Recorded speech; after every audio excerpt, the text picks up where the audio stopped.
Hola a todos los que están viendo este vídeo, hoy les saluda Señor M y hoy vengo a hablar con ustedes. ¿Cuántas veces hemos escuchado esta acusación de parte de nuestros hermanos evangélicos?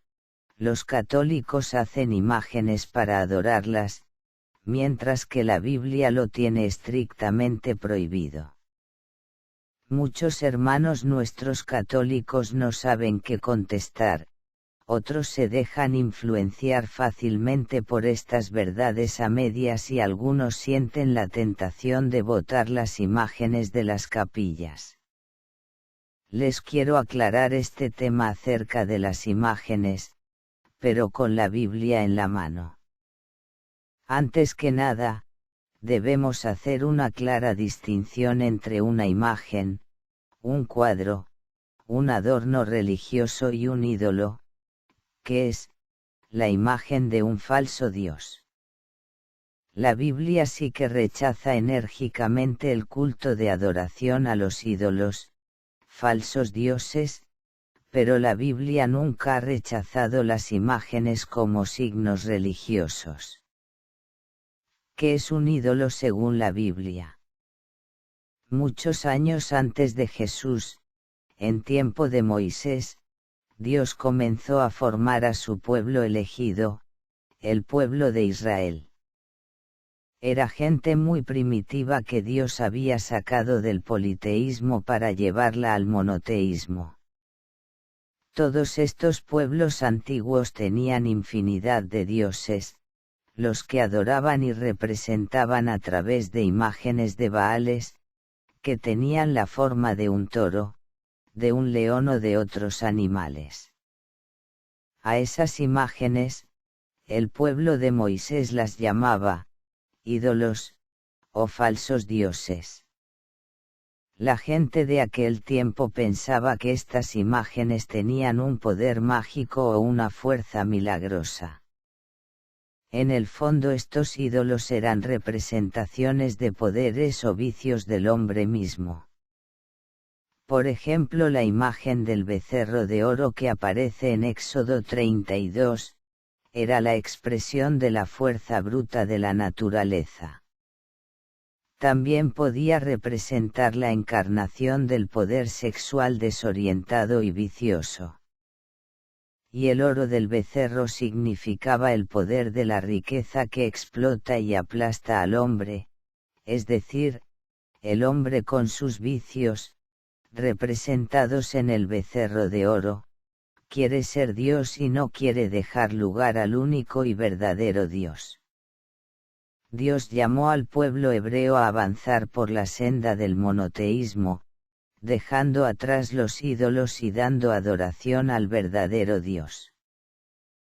Pero los israelitas de aquel tiempo, atraídos por las prácticas de los pueblos paganos, querían, a veces, volver al politeísmo y a la adoración de ídolos.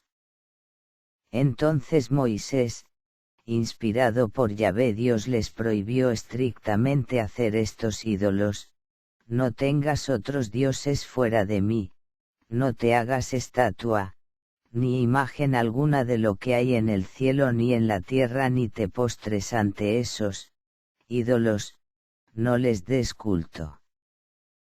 Queridos hermanos, estos textos bíblicos son muy claros en su prohibición de hacer imágenes o estatuas de falsos dioses. Pero otra cosa muy distinta es aplicar estos textos a las imágenes como adornos o signos religiosos. Estos signos, imágenes, nunca han sido prohibidos por Dios ni por la Biblia. Textos aclaratorios. La Sagrada Escritura siempre hace la distinción entre imágenes como ídolos, e imágenes como adornos o signos religiosos. Leamos algunos textos en los cuales Dios mismo manda a Moisés hacer imágenes como símbolos religiosos. Harán 2 querubines de oro macizo, labrados a martillo, y los pondrán en las extremidades del lugar del perdón, uno a cada lado. Allí me encontraré contigo y te hablaré desde el lugar del perdón, desde en medio de los querubines puestos sobre el arca del testimonio. Ex 25,18, 22. Estos dos querubines parecidos a imágenes de ángeles, eran adornos religiosos para el lugar más sagrado del templo. Pues bien, estas imágenes, hechas por manos de hombres, estaban en el templo, en el lugar más sagrado y nunca fueron consideradas como ídolos, sino todo lo contrario, el mismo Dios ordenó construirlos. Leamos otro texto de la T, Números 21, 8, 9. Ahí se nos narra cómo en aquel tiempo los israelitas murmuraban contra Dios y contra Moisés. Entonces Dios mandó contra el pueblo serpientes venenosas que los mordían, de modo que murió mucha gente. Moisés intercedió por el pueblo y Dios le respondió: haz una serpiente de bronce, ponla en un palo y todo el que la mire se salvará. Nos damos cuenta otra vez de que esta serpiente de bronce era una imagen hecha por manos de hombre, pero no para adorar, sino que era un signo religioso, para invocar a Dios con fe. Hay otros textos en la Biblia que nos hacen ver que en el templo de Jerusalén había varias imágenes o esculturas que no fueron prohibidas, menos aún consideradas como ídolos. Dice el Salmo 74, 4, 5, tus enemigos rugieron dentro de tu santuario como leñadores en el bosque, derribaron con hacha las columnas y esculturas en el templo. Eso significa que en el templo de Jerusalén había también esculturas o imágenes. Queridos hermanos católicos, esas indicaciones de la Biblia son suficientes para decir que la Biblia, sí, prohíbe la fabricación de imágenes como dioses falsos, ídolos, pero nunca ha prohibido las imágenes o esculturas como adornos religiosos. Que nadie entonces los venga a molestar por tener una imagen o adorno en su templo o en su casa. Es por falta de conocimientos bíblicos, o por mala voluntad, que los hermanos evangélicos les meten estas cosas en la cabeza. Las imágenes en nuestra vida diaria. Ahora bien, hermanos, en nuestros tiempos vemos por todos lados imágenes y estatuas. Cada país tiene sus propios símbolos patrios y estatuas a sus héroes. En nuestras casas tenemos cuadros que representan la imagen de alguna persona. Tengo en mi velador, por ejemplo, una foto de mi madre que ya está en el cielo, y contemplando esta foto me acuerdo de ella. Incluso puedo colocar esta foto en un lugar bien bonito y adornarlo con una flor y una velita. Y si alguien viene a mi casa a visitarme y me dice, refiriéndose a la foto, qué mono más feo, por supuesto que me siento muy ofendido. Así también tenemos cuadros e imágenes en nuestras capillas que representan algunas personas religiosas, como la Virgen María, la Madre de Jesús, algún santo patrono de nuestros pueblos. Y ningún católico va a pensar que estas imágenes son ídolos o falsos dioses. Estas imágenes simplemente nos hacen pensar en el mismo Jesús o en tal o cual santo que está en la presencia de Dios y nos ayudan a pensar en la belleza de Dios.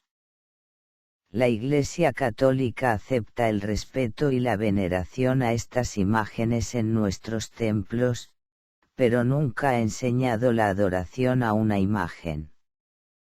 A veces, dicen los hermanos de otra religión que nosotros adoramos a las imágenes. Están muy, pero muy equivocados y debemos, eso sí, perdonarles sus expresiones. La Iglesia Católica acepta que guardemos imágenes o cuadros en nuestros templos siempre que no sea en forma exagerada. ¿Qué quiero decir con ello? Quiero decir que a veces nuestras iglesias parecen una exposición de santos y en algún caso están tan mal colocados, que no hay espacio ni para la imagen de Cristo. Ahí sí que exageramos.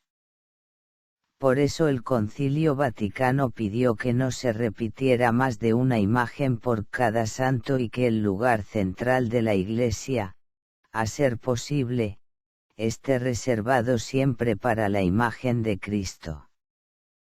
Está claro, entonces, que nunca podemos dar culto de adoración a una imagen, nunca podemos ponernos de rodillas delante de una imagen para adorarla, pero sí podemos ponernos de rodillas ante una imagen para pedir perdón por nuestros pecados y para suplicar que el Santo interceda ante Dios por nosotros. En todas estas discusiones, hermanos míos, guardemos el amor. ¿Quién eres tú para juzgar a tu hermano? Éxodo 4, 12. Cada uno puede arrodillarse en cualquier parte para invocar a Dios, en el patio de su casa, en el campo. En la noche antes de acostarse uno puede arrodillarse delante de un crucifijo para así hablar con Dios. A veces hay gente que piensa que tal imagen es milagrosa y le atribuyen un poder mágico. Debemos corregir estas actitudes y explicarles que solo Dios hace milagros. Por supuesto aceptamos que Dios puede actuar por intercesión de los santos. Hermanos, no aplastemos la fe de nuestros hermanos que tal vez tienen poca formación cristiana, no critiquemos y no hablemos mal de otros. Ofender al hermano es un pecado muy grave. Es triste constatar el lenguaje ofensivo de nuestros hermanos evangélicos hacia los católicos. Tratemos de devolver bien por mal.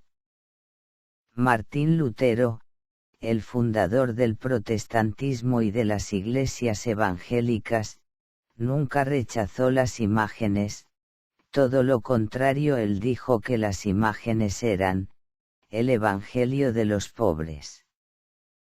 ¿A quién de nosotros no le gusta contemplar un lindo cuadro o una hermosa imagen?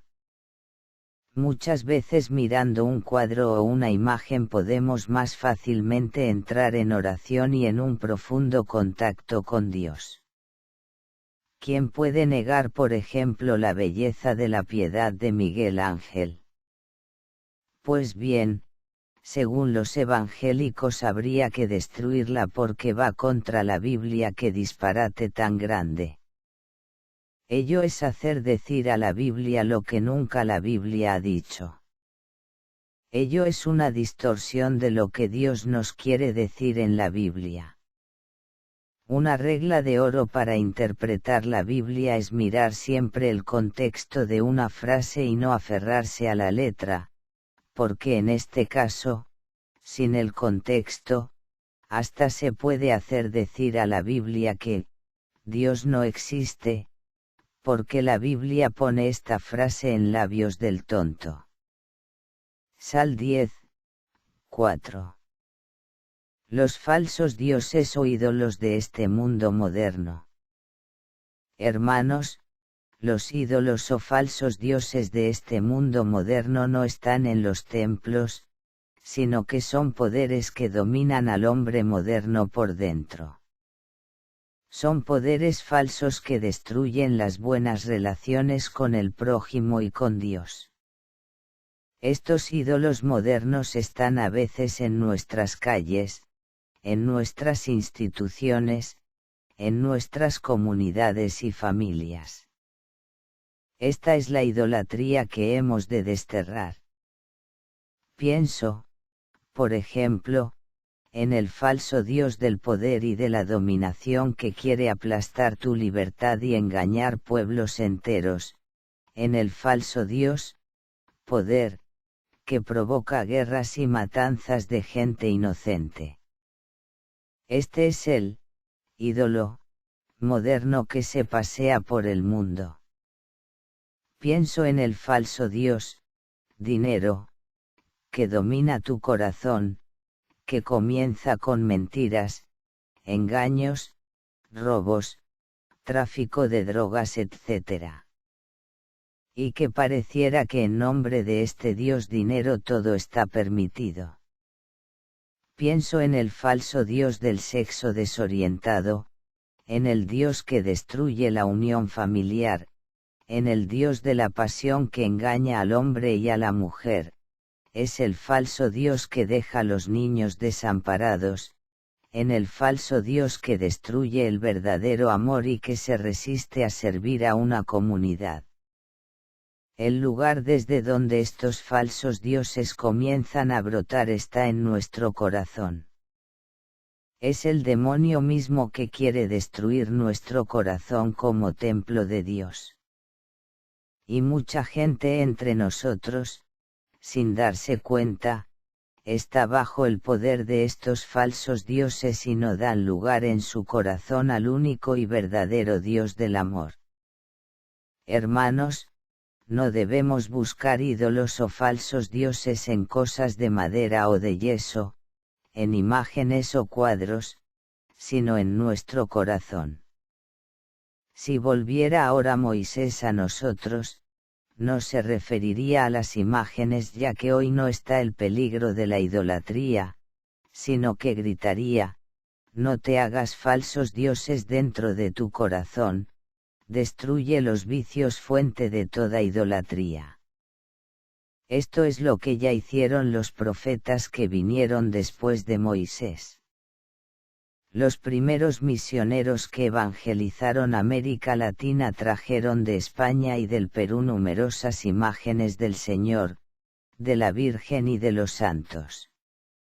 Son imágenes religiosas cargadas de historia que penetraron hondamente en el alma de nuestro pueblo y que aparte de su valor escultórico tienen el mérito de que ante ellas oraron nuestros antepasados. Y cada capilla tiene las imágenes de sus patronos. Todas ellas nos recuerdan los misterios centrales de la encarnación e ilustran de alguna manera la historia de la salvación realizada por Dios a favor nuestro. Así que cuando lleguen los evangélicos a las puertas de sus casas y les digan que los católicos somos unos idólatras porque adoramos las imágenes, ya saben qué contestarles. Díganles que no es correcto sacar frases de la Biblia fuera de su contexto para hacer decir a la Biblia lo que nunca dijo. Y que la Biblia nunca ha prohibido las imágenes como adornos religiosos. Finalmente hay que tener presente que en el ate no podía representarse a Dios porque el Verbo no había tomado cuerpo ni forma humana. Pero en el número T es distinto. Con la encarnación, el Verbo Dios tomó forma humana y si él mismo se hizo hombre hace 2000 años y nos mandó guardar su memoria es que quiere que nosotros lo representemos así, como hombre, para recordar que, el Verbo se encarnó y habitó entre nosotros. Y si representarlo en una pintura o en una imagen ayuda a recordar su memoria, ¿qué de malo hay en ello? Pero por sobre todo hay que entender la evolución gradual que hay entre el Antiguo y el Nuevo Testamento. Algunas sectas dan la impresión que quedaron petrificadas en el Antiguo Testamento y solo por ignorancia o mala voluntad pueden decir lo que dicen. Es decir, se aferran de textos aislados, los sacan de su verdadero contexto, y confunden a los no iniciados en la Biblia. Y aquí le viene recordar que el mismo Jesús confirmó esta progresiva evolución entre el Antiguo y el Nuevo Testamento cuando dijo: antes se les dijo, ahora les digo. Tema 2. ¿Puedo cambiarme de religión? Queridos hermanos, el otro día un hermano evangélico me dijo: ¿por qué no viene a nuestro culto y se cambia de religión como aquel sacerdote católico que se hizo predicador del Evangelio? Le contesté: amigo mío, cambiar de religión sería para mí un pecado mayor. Pero dime, le pregunté, ¿cómo se llama aquel sacerdote que era católico y que se cambió de religión? ¿Dónde vive? ¿Y dónde pasó eso? No sabía qué contestarme. No sabía mi hermano evangélico cómo se llamaba el sacerdote, ni dónde vivía, pero luego contó que tenía un casete grabado con su testimonio.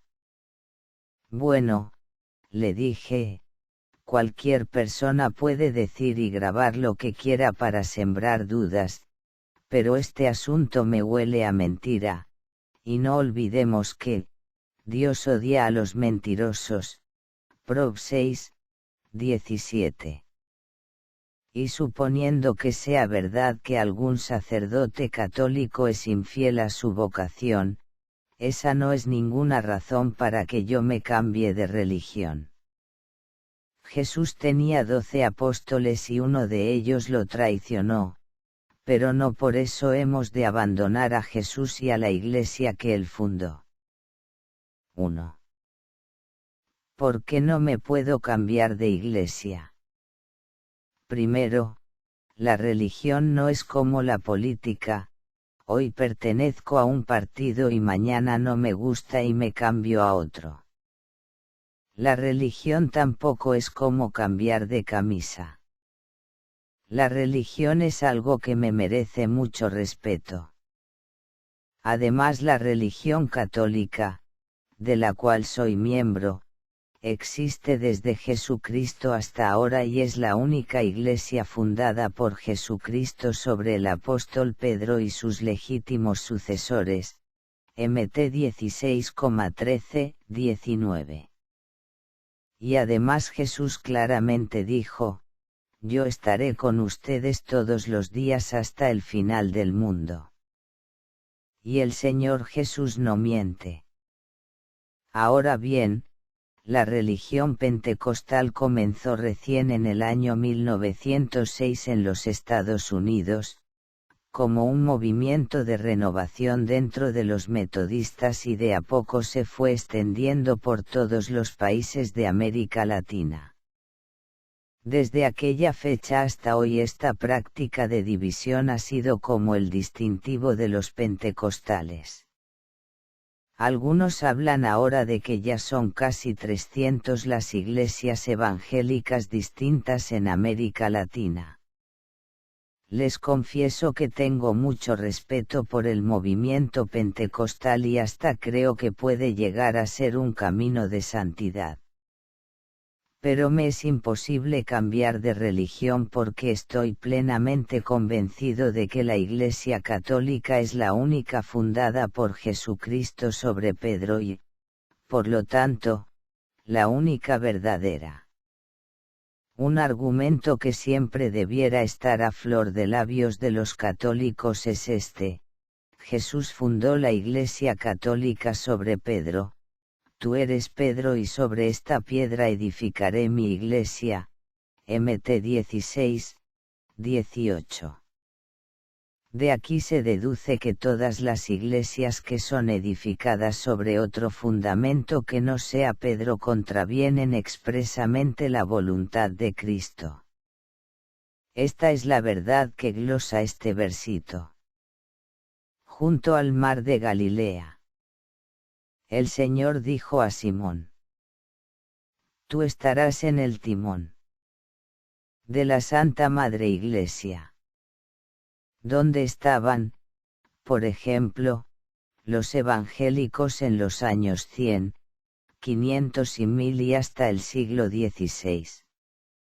¿Dónde estaban cuando San Jerónimo tradujo la Vulgata? ¿Dónde estaban cuando las grandes persecuciones romanas en que tantos cristianos murieron por Cristo? Si para los evangélicos la Iglesia comienza con Lutero, ¿cómo salvan entonces la laguna temporal entre el nacimiento de Jesús y el siglo XVI, que pasa durante estos 15 siglos de vida de la Iglesia? ¿Cómo se cumple durante este lapso la promesa de Jesús? Yo estoy con ustedes. Los evangélicos irrumpieron en la historia solo a partir de 1500, por tanto no tienen ni la historia ni el tesoro de la tradición cristiana que tenemos nosotros. Tampoco tienen esta pléyade de casi 1 millón de mártires que han dado la vida por Cristo y que tenemos los católicos como un gran regalo de Dios. Pero hay más. Dentro de la Iglesia Católica Dios me comunica su Espíritu Santo y todos sus carismas y dones espirituales. Dentro de esta Iglesia encuentro la verdadera adoración al Dios único y verdadero. La Iglesia Católica me comunica sus sacramentos, que son signos sagrados por los cuales Cristo mismo me santifica. Y es sobre todo la Iglesia Católica la que me ofrece el pan de vida en la Eucaristía o Santa Misa. Yo soy el pan de vida que bajó de cielo, dice Jesús, y si ustedes no comen del cuerpo del Hijo del Hombre y no beben su sangre, no tienen vida. Juan 6, 51, 53.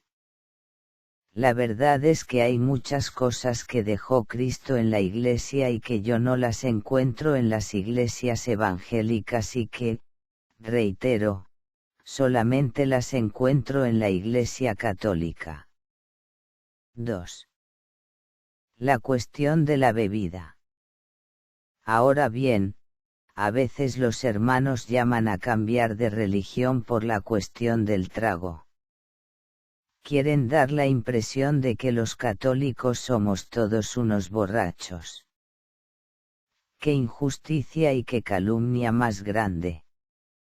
Llaman a cambiar de religión para no tomar más, como si la religión católica fuera una religión de borrachos. Esto es una gran falta de caridad y de justicia.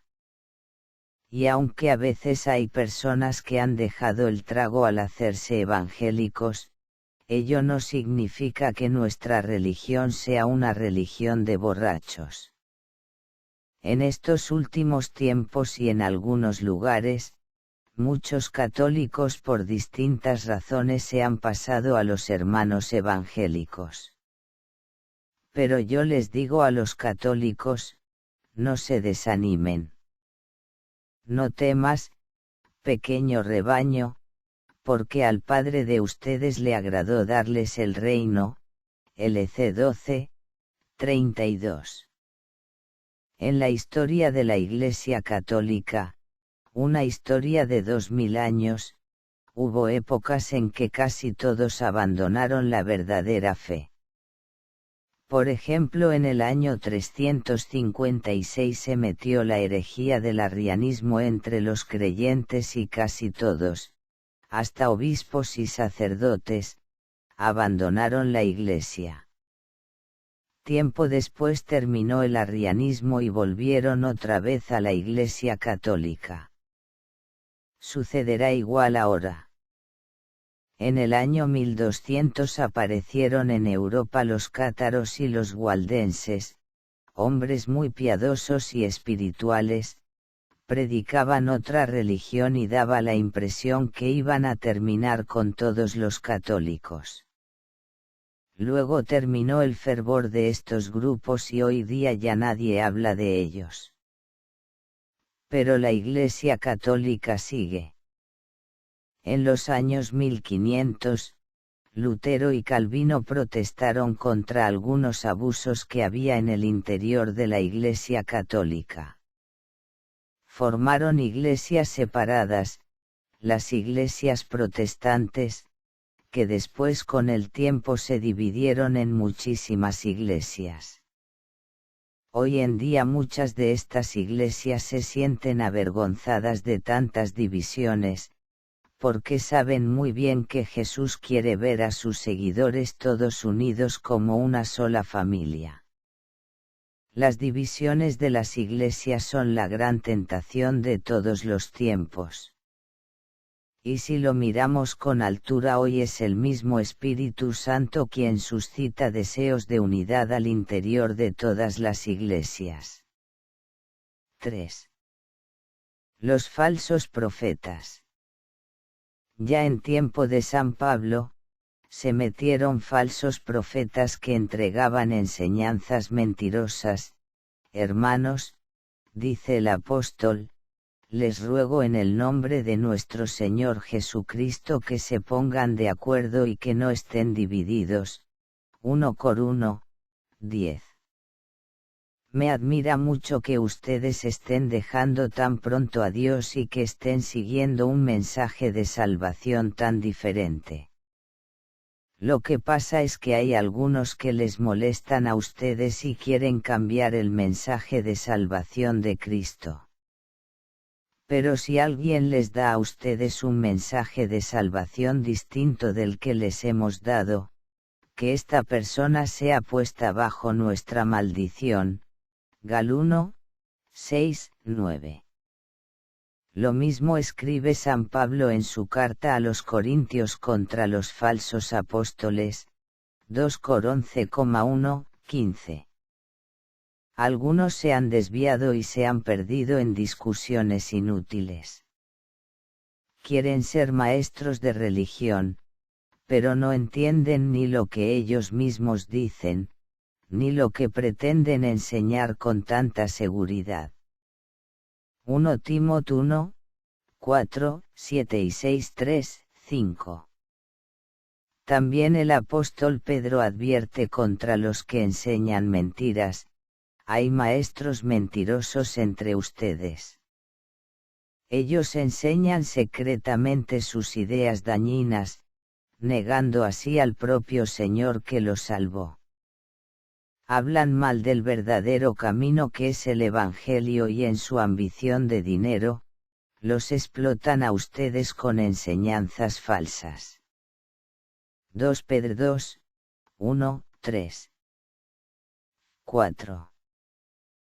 Predicar el Evangelio, a mi manera. Queridos amigos, estos textos no los invento yo, están escritos en la Biblia.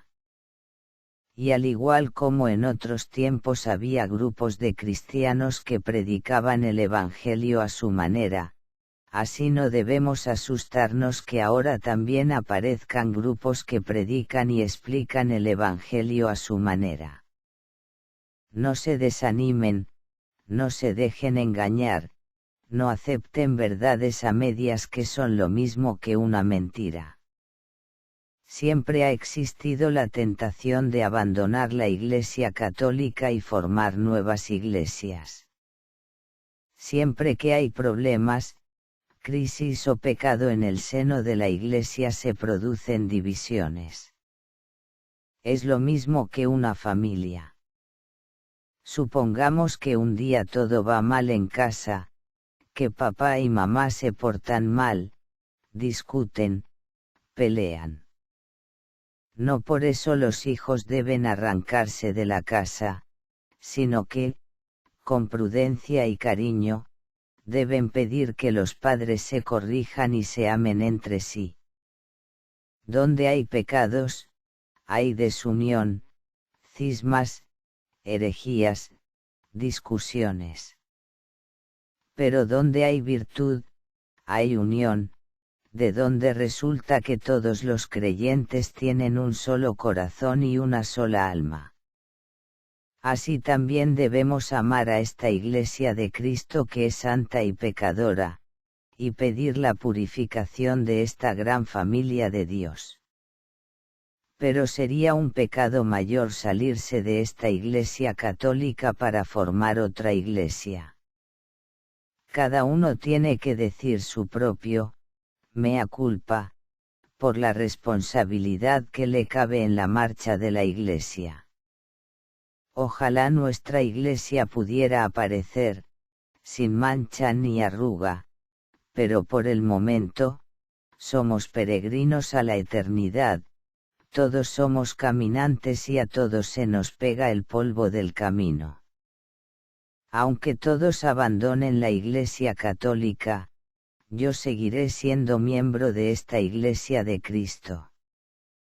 No olvidemos que al final de la vida de Jesús casi todos lo abandonaron.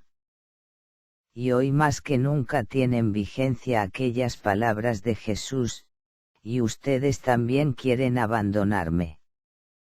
Al pie de la cruz de Jesús estaban solo su madre María, el apóstol Juan y algunas mujeres, Juan 19, 25, 27, donde estaban los otros discípulos. Y cuando Jesús habló a sus discípulos acerca de comer su cuerpo y beber su sangre, Juan 6, 56, muchos discípulos suyos le dijeron, esto que dice es muy difícil de aceptar, ¿quién puede hacerle caso? JN 6, 60, y muchos lo abandonaron. Luego Jesús preguntó a sus 12 apóstoles, ¿quieren irse ustedes también? Juan 6, 67. Queridos hermanos católicos, después de todo, les he hablado con mucho amor, pero con un amor que busca la verdad. No tengo ninguna intención de ofender a nadie. Y termino recordando que, por cosas muy respetables que tengan las religiones evangélicas, el Concilio Vaticano nos dice que solamente en la religión católica está la plenitud de la doctrina de Cristo y la plenitud de los medios de salvación dejados por Cristo a su Iglesia. Y si alguien queda con dudas acerca de alguna parte de esta carta, converse con cualquier sacerdote, religioso o laico bien formado. Solamente la verdad nos hará libres. JN 8, 32. ¿Cuál fue el objetivo primordial del Concilio Vaticano? El objetivo primordial del Concilio Vaticano fue promover la restauración de la unidad entre todos los cristianos. Porque siendo una sola la Iglesia fundada por Cristo Señor, son muchas, sin embargo, las denominaciones cristianas que se presentan a los hombres como la herencia de Jesucristo. Y naturalmente esta división, además de contradecir abiertamente a la voluntad de Cristo, es un escándalo para el mundo y daña a la predicación del Evangelio a todos los hombres. ¿Qué es el ecumenismo? El ecumenismo es un movimiento que se ordena a favorecer y fomentar la unidad de los cristianos para que, superados poco a poco los obstáculos que impiden la perfecta comunión eclesial, todos los cristianos se congreguen en una única celebración de la Eucaristía, en orden a la unidad que Cristo dio a su Iglesia desde un principio y que creemos subsiste indefectible en la Iglesia católica. El verdadero ecumenismo no puede darse sin una conversión interior. Tenemos que implorar esta gracia del Espíritu Santo y orar para que pronto llegue el día de la perfecta unidad tan deseada y querida por Jesús. Dios quiera que vayamos avanzando hacia la plena unidad. Hacia aquella unidad que pidió Jesús en su oración sacerdotal, que todos sean uno como tú, Padre, estás en mí y yo en ti, JN 17, 21. Tema 3. El sábado o el domingo. Queridos hermanos católicos. El otro día una familia me contó que recibió una visita de un señor muy educado. Y con la mejor de las sonrisas, el hombre les ofreció en venta unos hermosos libros de cultura general. Dicen que habló tan bonito de tantas cosas, pero al final terminó con un tema de religión, diciendo que los católicos están equivocados, que, según la Biblia, deben reemplazar la celebración del domingo por la del sábado, pues el sábado es el día bíblico y el domingo es una adulteración de los católicos. Le expliqué que tal caballero seguramente era un misionero de la religión adventista del séptimo día. Pues son ellos quienes observan el día sábado y proclaman que ellos son los únicos que cumplen con la Biblia. ¿Qué debemos pensar de todo esto? Bueno, antes que hablar del día domingo o sábado, debemos decir que los hermanos adventistas son, en esta observancia del día sábado, tan escrupulosos como los fariseos que nos pinta el Santo Evangelio. No han aprendido nada de la libertad de espíritu, con que Jesús hablaba del día sábado. Además, los adventistas estudian la Biblia en base a textos aislados, y olvidan que la revelación divina sigue en la Sagrada Escritura una evolución progresiva, y, sin seguir esa evolución en los diversos libros inspirados, es prácticamente imposible comprender el verdadero sentido de una enseñanza bíblica. No debemos quedarnos con unas pocas páginas de la Biblia, sino que debemos leer toda la Biblia. 1. ¿Qué nos enseña el ateo acerca del día sábado? La palabra, Rabat, sábado, significa, descanso, reposo, o, cesación. Es decir, que, sábado, significa simplemente, un tiempo de descanso, y no tiene originalmente ningún significado como, el séptimo día de la semana.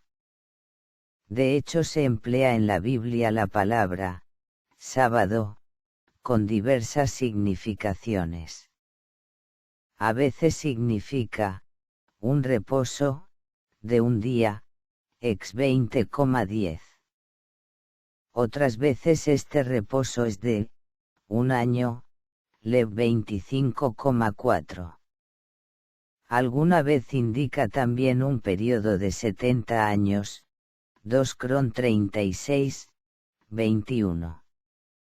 Ahora bien, ¿de dónde viene el día sábado como séptimo día consagrado a Dios?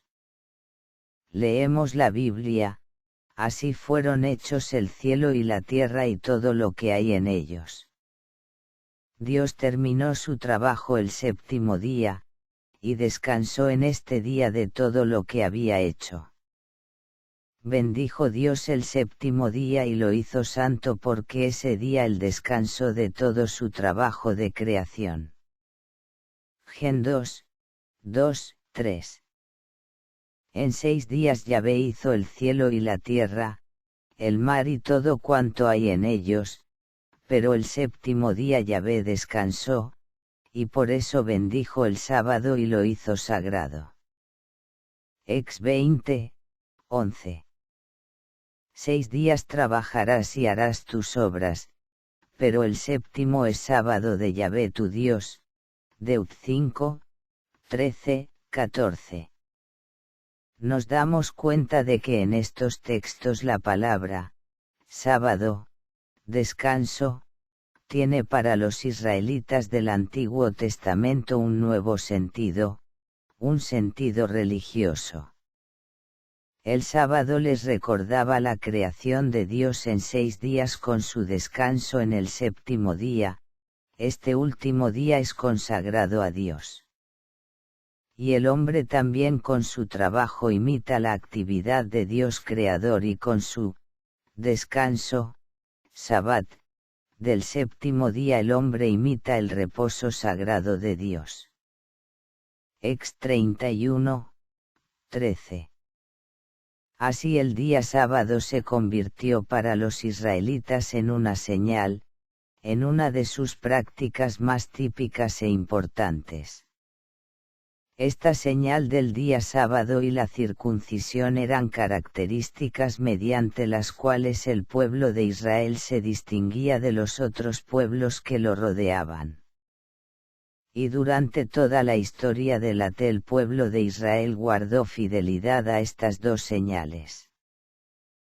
Con el tiempo la práctica del reposo del sábado fue asumida por la ley judía en forma muy estricta, con 39 prohibiciones de trabajo, prohibición de recoger leña, Num 15, 32, prohibición de preparar alimentos, Ex 16, 23, prohibición de encender fuego, Ex 35, 3, etc. Poco a poco la práctica del reposo del sábado se convirtió en una observancia escrupulosa e hipócrita. Los profetas de la Te lanzan una dura crítica contra la práctica legalista del sábado que ha convertido a los israelitas en un pueblo sin devoción interior. Os 1, 2 y Os 2, 13. 2. Celebraba Jesús el día sábado. Jesús no suprime explícitamente la ley del sábado. Él, en día sábado, visitaba la sinagoga y aprovechaba la ocasión para anunciar el Evangelio, LC 4, 16. Pero Jesús, al igual que los profetas, atacaba el rigorismo formalista de los fariseos y de los maestros de la ley. El sábado está hecho para el hombre y no el hombre para el sábado. MC 2, 27. Para Jesús el deber de la caridad es anterior a la observancia material del reposo, por eso él hizo varias sanaciones en día sábado, obras prohibidas en este día. MC 3, 1, 6, LC 14, 1, 6, LC 6, 1, 5. Además Jesús se atribuyó poder sobre el sábado, el Hijo del Hombre es Señor del sábado. MC 2, 28. En otras palabras, Jesús es dueño del sábado. LC 6, 1, 5. Por supuesto que esta nueva manera de observar el sábado chocó violentamente con la mentalidad legalista de los fariseos. Y este era uno de los cargos graves contra Jesús, JN 5, 9. Pero él estaba consciente de que, haciendo el bien en día sábado, imitaba a su Padre, el cual habiendo reposado el sexto día, al final de la creación, continúa rigiendo el mundo y vivificando a los hombres. Mi Padre ha trabajado hasta ahora, y yo también trabajo. JN 5, 17. La actitud de Jesús frente al día sábado nos enseña que él actuó con libertad de espíritu frente a esa ley, y nunca consideró la observancia del sábado como algo esencial en su prédica. Esto era para Jesús algo menos importante. Pero Jesús dijo claramente, que no vino a suprimir la ley sino a darle su verdadero significado. MT 5, 17. En su actitud no se trata de cumplir la ley al pie de la letra, sino que promueve una evolución de la ley hacia su perfección. 3. La resurrección de Jesús. El argumento fundamental para optar por el día domingo procede de la resurrección del Señor. Los 4 evangelistas concuerdan en que la resurrección de Cristo tuvo lugar en el primer día de la semana, que corresponde al día domingo de ahora. MT 28, 1, MC 16, 2, LC 24, 1, JN 20, 1 y 19. El hecho de la resurrección de Cristo en el día domingo para los discípulos será altamente significativo y será desde entonces el centro de la fe cristiana. Hay 2 razones fundamentales para celebrar este día de la resurrección. 1. Con su muerte y resurrección, Jesús comenzó la nueva alianza y terminó la antigua alianza. Durante la última cena, Jesús proclamó: «Esta copa es la alianza nueva, sellada con mi sangre, que va a ser derramada por ustedes». LC 22, 20. Los discípulos de Jesús poco a poco se dieron cuenta de que en esta nueva alianza la ley de Moisés y sus prácticas tendrían otro sentido. La muerte y resurrección de Cristo significaban también para los primeros cristianos la nueva creación, ya que Jesús culminaba su obra precisamente con su muerte y resurrección justo en el día domingo, que será desde entonces el día del Señor. Nosotros también hemos recibido la promesa de entrar con Cristo en este reposo. HBR 4, 1, 16. Entonces, el día domingo, el día del Señor, será el verdadero día de descanso, en que los hombres reposarán de sus fatigas a imagen de Dios que reposa de sus trabajos. HBR 4, 10 y Apop 14, 13. De ahí en adelante la fe de los cristianos tiene como centro a Cristo resucitado y glorificado. Y para ello será muy lógico celebrar el Día del Señor, domingo, como el nuevo día de la creación. Is 2, 12. 4. La práctica de los primeros cristianos. Los primeros cristianos siguieron en un principio observando el sábado y aprovechaban las reuniones sabáticas para anunciar el Evangelio en el ambiente judío. HCH 13, 14. Pero luego el primer día de la semana, el domingo, empezó a ser el día del culto de la primitiva iglesia. El primer día de la semana, estando nosotros reunidos para partir el pan. HCH 20, 7. Sabemos que, partir el pan, es la expresión antigua para designar la Santa Misa o Eucaristía. Es entonces muy claro que los primeros cristianos tenían su reunión litúrgica, la Santa Misa, en el día domingo, tal como se hace hoy.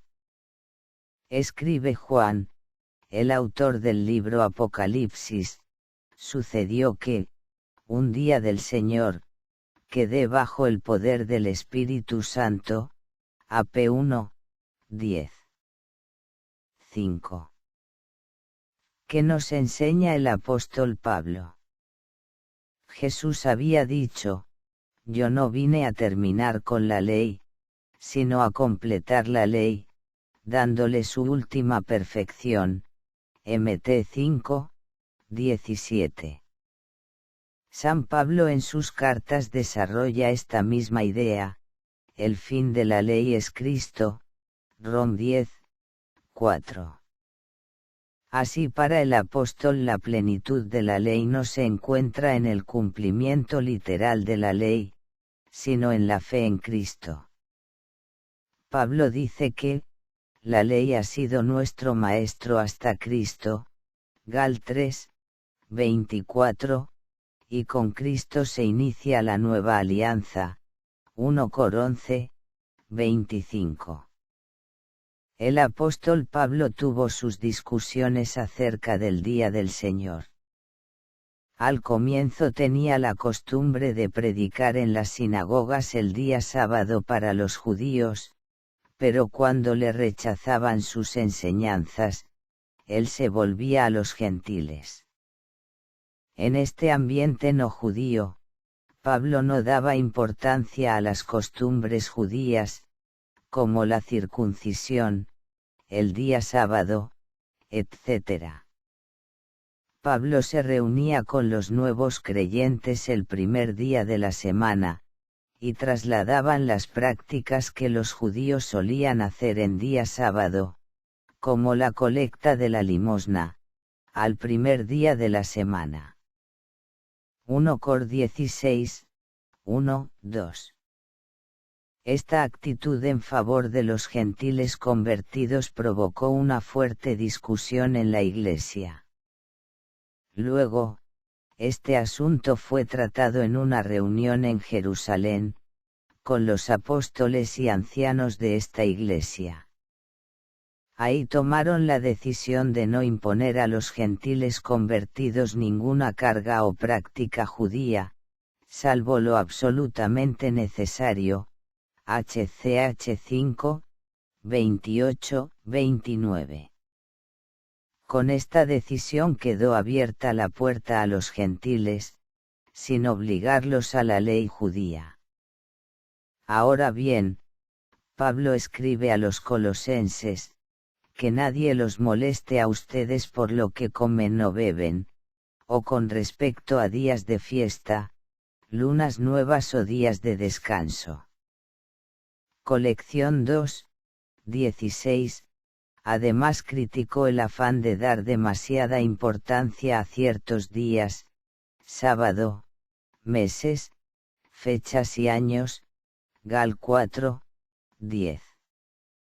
Él siempre recomendó evitar estas polémicas secundarias y dar importancia a la caridad. 6. Consideración final. No cabe la menor duda de que los primeros cristianos santificaron, descansaron y celebraron el domingo como el día del Señor.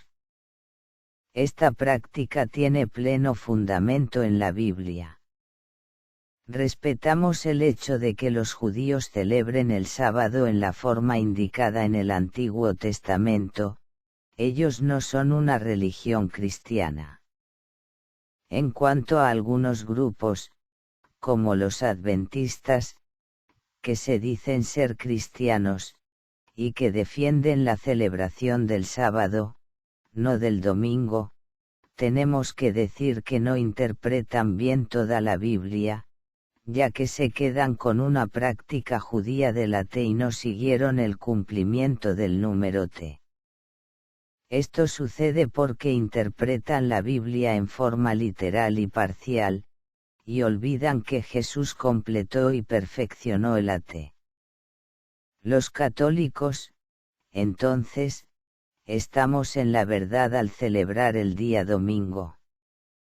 Para terminar, repito las palabras del apóstol Pablo, que nadie les critique por cuestiones de comidas o bebidas o con respecto a días de fiestas, lunas nuevas o días de descanso. Todo esto es sombra de lo venidero. Colección 2, 16, 17.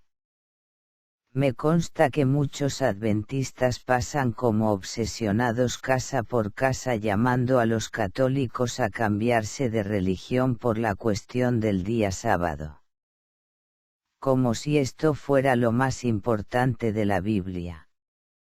Y me consta que muchos adventistas al pasar por las casas de los católicos les piden la Biblia y les leen los textos aislados de la T, donde el Señor llama al pueblo judío a santificar el sábado, y dicen a la gente, fíjense, en su misma Biblia católica Dios manda observar el sábado.